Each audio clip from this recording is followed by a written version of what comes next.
Good morning, good afternoon, good evening, wherever you are when you watch this video. So in today's video, I would like to share how I completed CARINA'S Challenges Volume 3 with 0 units spent. I should also mention that I have less than 1 year playing this game. So I'll be going over the champions I use, the path I recommend for completing the objectives. Also, I'll be going over the items, preparing for a fight that you never fought, and some final comments. So let's get started. What are the champions that I used? I'll be going over each and every CARINA challenge and the champions that I use. So let's start with machine learning, #robot. For this one, the path that I went was the right path. And that is going to be the path that I used for every single challenge, every single objective. So for the first 4 fights, I used, I guess, the champion that fulfills quote unquote all of the objectives, Hercules. In my own case, I want to be real, I use a 6-star rank 4 Hercules, Awakened. No boost, no suicides. I use him for Dormammu, Bishop, Crossbones, and Overseer. Now, after that, you switch Hercules for a champion that fulfills the objectives. So for this one, I went in with the following robots, which are Dragon Man, Omega Sentinel, and Nimrod. Now, these champions are specifically based on my own roster. So you could have a different set of champions that you can bring. My roster is not that developed since I have less than a year playing the game. So I had to use a 5-star rank 4 Dragon Man. He was very useful for Kraven and Icarus. I have to mention that yes, in order to get the challenges done, my 5-star Dragon Man, since I don't have a 6-star, was rank 1 previously to this challenge. So up next we have a 6-star rank 3 Omega Sentinel. You can use her either for Scorpion or for Penny Parker, or for both. And then I brought a 6-star rank 4 Nimrod, which I use for Scorpion or Penny Parker. Now, who to use for the final boss, Nameless Thanos? Well, I'll say that mainly anyone that you brought for this challenge, in my case, any of these 3. But in particularly, I use Nimrod since he was the highest ranked. I'll also recommend that Suida posted a video of a very smart and useful strategy using Dragon Man for the last 30% phase of Nameless Thanos.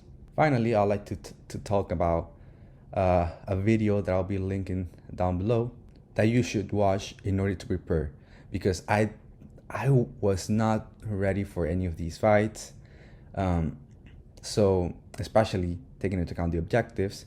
So I had to wait some time while I was farming items in order to prepare for the fight. So I have a clear strategy going into the fight. For this one in particularly, I watch a live stream from Legacy. Now, for thinking with portals, #dimensional beam. As you know, for the first 4 fights, I use Hercules. And then for the rest of the quest, I used a 5-star rank 5 Cosmic Ghost Rider, Awakened. He was very useful for Kraven and Icarus.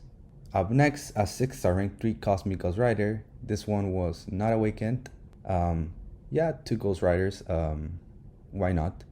I used this one for Scorpion for the bigger damage. And then I used a 6-star rank 4 Gallon for Penny Parker.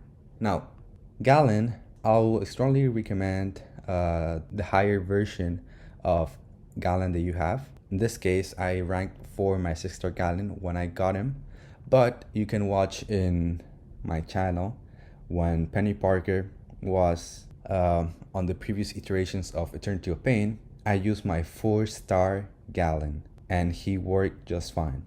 So there you go. For Nameless Thanos, and this one, I'll say anyone, use any one of those that I mentioned.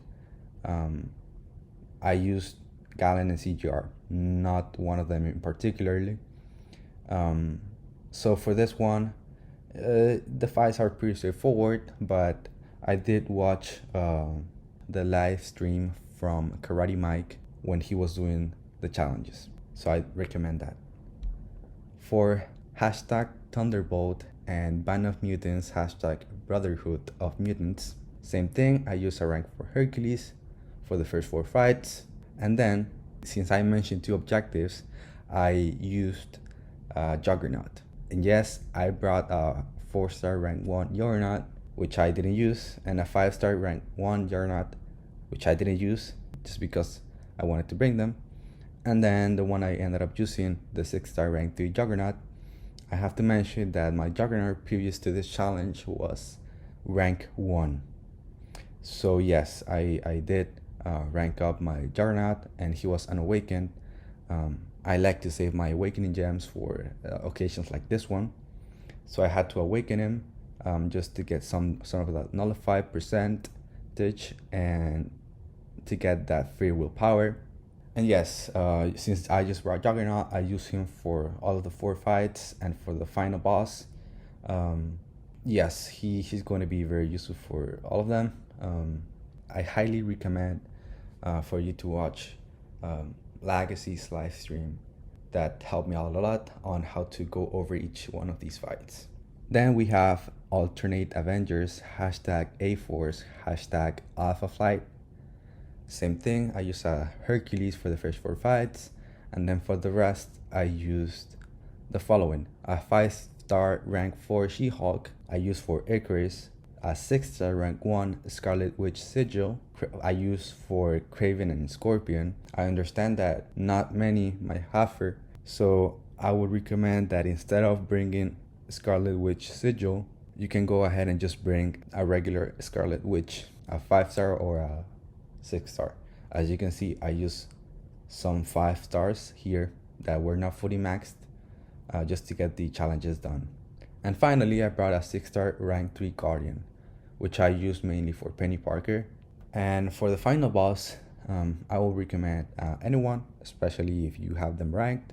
In my case, the strongest one in terms of highest rank was Guardian, so I use him mainly for the Thanos fight. For this one, I'll recommend to watch Karate's Mike live stream because I did find it useful when using She-Hulk for Icarus.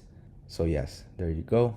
Now, for the final challenge, Spectacular Spiders hashtag Spider-Verse Heroes. For this one I saved for the last because I thought this was going to be the one that required me less items and was going to be the most fun.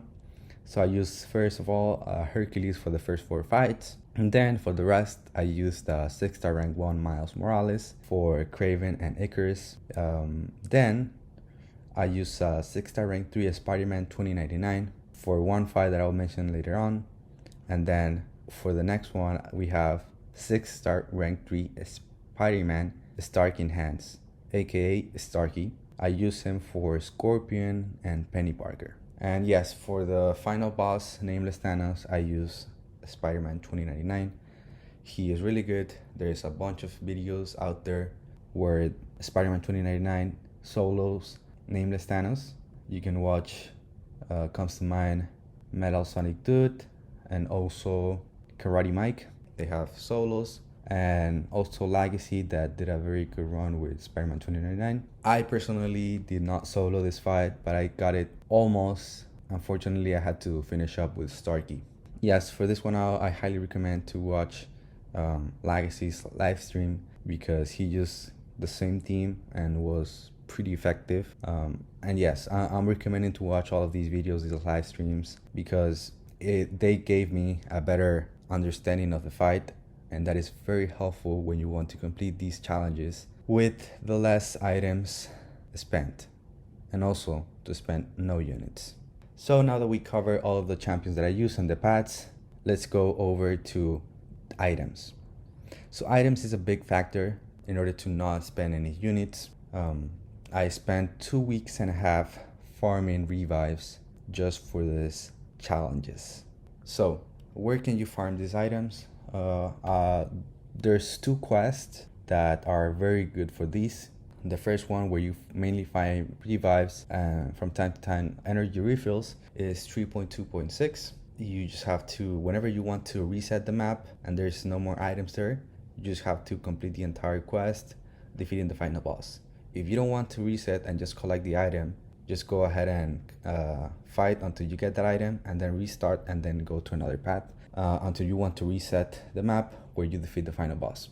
And also there you have available Act 5.3.6. Here you will mainly find energy refills and from time to time as well some revives. So the amount of revives that I farmed for all of the challenges was about 250, just the revives that I farmed. And also there's a big important thing that I'll mention is the 4-hour free crystals. Those come in very handy because I open about 350 of these, and these also include revives, but mainly potions.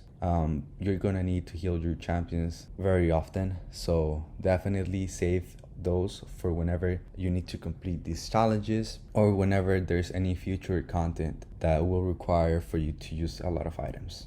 Now I want to move on to preparing for a fight that you never fought. Like I've been mentioning for when covering the champions that I used, watch videos, and watch videos. That's one of the main reasons that I'm making this video, because I want to help out all of those of you who want to get these challenges done or are looking to do them in the future.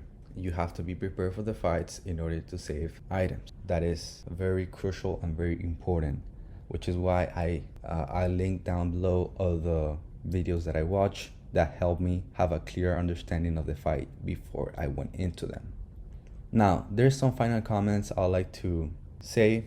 First of all, you don't need to do these challenges as soon as you can. Take your time. I did them in 2 weeks. I definitely did not do them the first day or the first week. I was sort of quote unquote taking my time, but more than anything, I was trying to spend 0 units just to show that it's possible. So yes, when I was doing this, I found myself getting really tired when I was farming items. The more items I farmed, the tireder I got, because I was less looking forward to doing the challenges. But yes, I had to push myself into doing them because, you know, right now, February 2023, that rank 5 gem is really worth it. It's going to be my first rank 5. Now, take your time. If your time allows for you to do 1 challenge per week, that is totally fine. If you don't have a champion that will help you in this run, take your time until you get them. So there you go. And then also, this is permanent content, so you should definitely wait for whenever you have time to do it. Don't rush it, don't rush the experience. So that concludes the main points that I wanted to share with you guys. I hope they were of use. Finally, I would like to ask you, what would you like to see on the channel for the next videos? Are you liking this sort of voiceover that I'm doing on the videos? And is it helpful? Let me know down below in the comments, and please consider subscribing. Thank you. Have a great one.